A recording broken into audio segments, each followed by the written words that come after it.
Brought to you by TechnoSpark 20 series smartphones.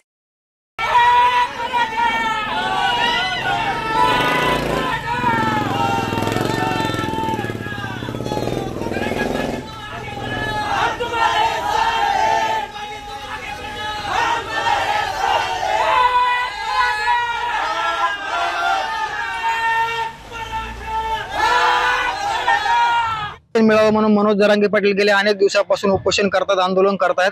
मात्र ह्याच आंदोलनाला आता वेगळं वळण लागलेलं आहे, कारण की येणाऱ्या आगामी लोकसभेची निवडणूक जी आहे ती आचारसंहिता लागू झालेली आहे. आणि आपण बघू शकतो की ही आचारसंहिता लागू झाली असताना बीड लोकसभेसाठी पंकजा मुंडे यांना उमेदवारी जाहीर झालेली आहे. पंकजा मुंडे गेल्या 2 दिवसापासून राज्याच्या दौऱ्यावरती आहेत. त्यांचा आज बीड जिल्हा दौरा होता आणि त्या राज्याची धाकटी पंढरी श्री क्षेत्र संस्था नारायणगड येथे दर्शन घेण्यासाठी आले. मात्र त्यावेळेस गडावून गेवराईकडे निघाले असता साक्षा पिंपरीमध्ये मराठा बांधवांकडून त्यांना काळे झेंडे दाखवून निषेध व्यक्त केलेला आहे.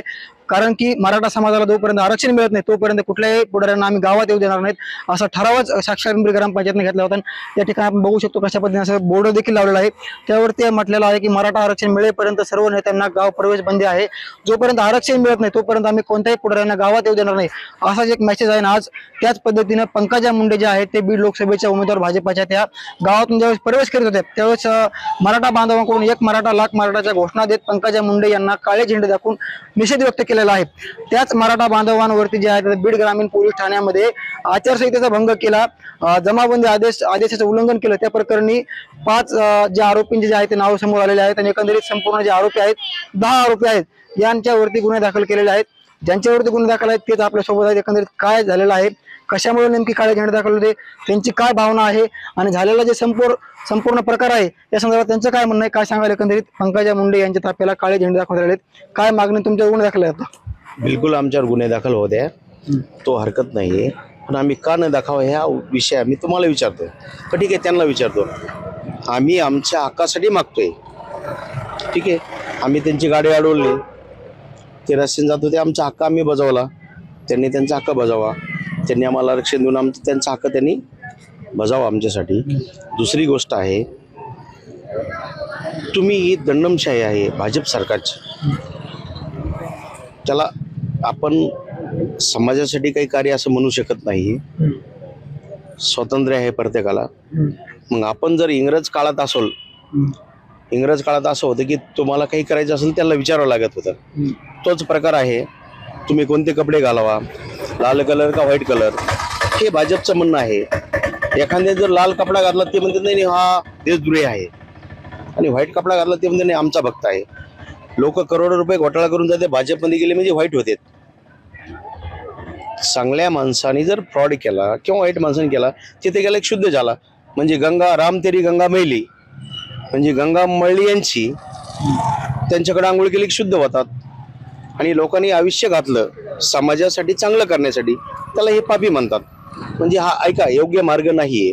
आमची एकच दुःख आहे, आमचे लेकरं उन्हातानात काम करतात आणि आम्ही काय मागितलं तुम्हाला? 47 नाही 57 वर्ष काय जे झाले, 75 वर्ष आम्ही भाजप किंवा कोणत्या सरकारला काय मागितलं? आमच्या मुलाबाळासाठी आरक्षण. पण हे तुम्हाला आहे, आम्हाला का नको? ठीक आहे, राजकारणासाठी जर तुमचा अट्टहास असेल तर ते नको आहे आम्हाला. पण किंबहुना आमच्या मुलाला सेम तुम्हाला जी कॅटेगरीमध्ये आहात ते आम्हाला मिळावा. पोलिसांना समोर करून गुन्हे दाखल केलेले आहेत, मुष्कटदाबी केली जाते का, काय सांगाल? तोही विषय बोलतोय आम्ही. जसं एखाद्या गावात पहिले इंग्रज पोलीस जात होते, तिथला एखाद्या गरीबाचं लग्न असेल तर त्या पोलिसामार्फत दाबल्या जात होतं, तोच प्रकार आहे आता.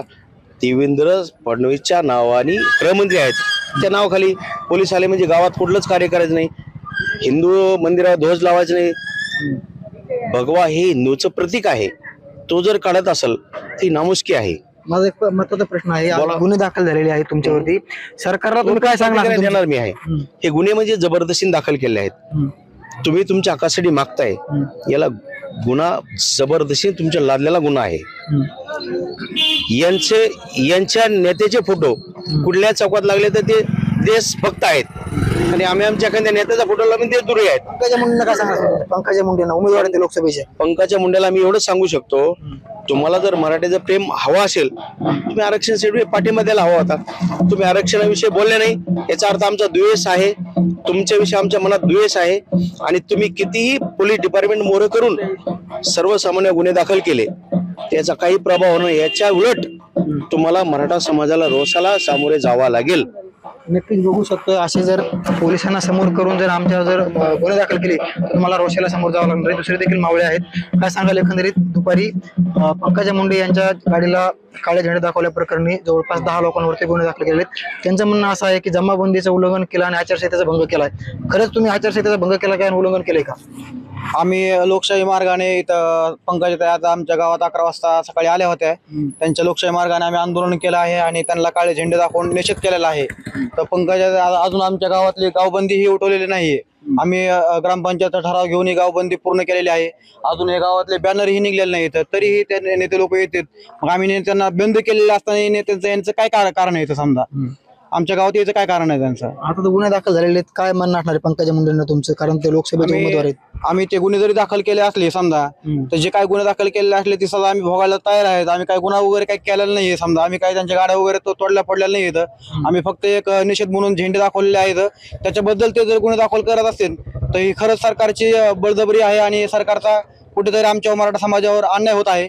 ह्या अन्यायाला आम्ही आता यापुढे सहन करू शकत नाही. हा अन्याय नक्कीच आपण बघू शकतो की बीड लोकसभेची आचारसंहिता चालू आहे. आगामी लोकसभेच्या निवडणुका आहेत. मात्र पंकजा मुंडे जे आहेत त्याच बीड जिल्हा दौऱ्यावरती होत्या. एकंदरीत त्याच दौऱ्यादरम्यान त्यांनी जे आहे त्याच मराठा बांधवांकडून काळे झेंडे दाखवण्यात आले. मात्र हे जे गुन्हे दाखल केलेले आहेत सरकार करतंय, सरकार पोलिसांना पुढे घालतंय असं त्यांचं एकंदरीत म्हणणं आहे.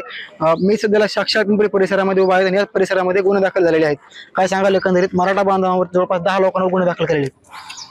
मराठा बांधावर तर गुन्हे दाखल नाही करायला पाहिजे. आमचं गाव 2 महिने झाले पाण्यासाठी हे आरक्षणाचा विषय बोलतो.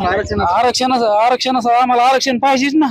आरक्षण नसल्यावर कसं काय आम्ही जगायचं कसं समजा आरक्षण पाहिजे ना. आमच्या गावासमोर दुसरं गाव आहे, सगळे लोक नोकरीला, आमचं एक माणूस नोकरीला नाही. कशातच काही नाही ना. गुन्हे दाखल केलेत. मग गुन्हे दाखल केले तर सगळंच गाव जाऊन बसू. त्यांनी जर म्हणलं तर आम्ही जेलमध्ये जाऊन बसू. त्यांचं जर तसं म्हणणंच असलं तर समजा घडीवर अख्खं गाव जाऊन त्याच्याला त्यांनी बोलावं, सगळं गाव येतो आणि जेलमध्ये बसतो ना. हा पुढे येईन ते गावात कसलीच. नक्कीच बघू शकतोय आमच्या पोरावर जर गुन्हे दाखल केले तर संपूर्ण गाव जे आहे ते पोलीस स्टेशनमध्ये जाऊन बसून येणाऱ्या आगामी लोकसभेच्या निवडणुकांमध्ये आता नक्कीच मराठा समाजाचा जो फटका आहे येणाऱ्या निवडणुकांमध्ये होणार आहे. जे गुन्हे दाखल केलेले ते पोलिसांना समोर करून सरकार करते असं देखील त्यांनी म्हटलेलं आहे. मराठा समाजाची मुस्कटदाबी केली जाते असं देखील यांचा एकंदरीत आरोप आहे. मुंबई तकसाठी मी योगेश काशीद, बीड.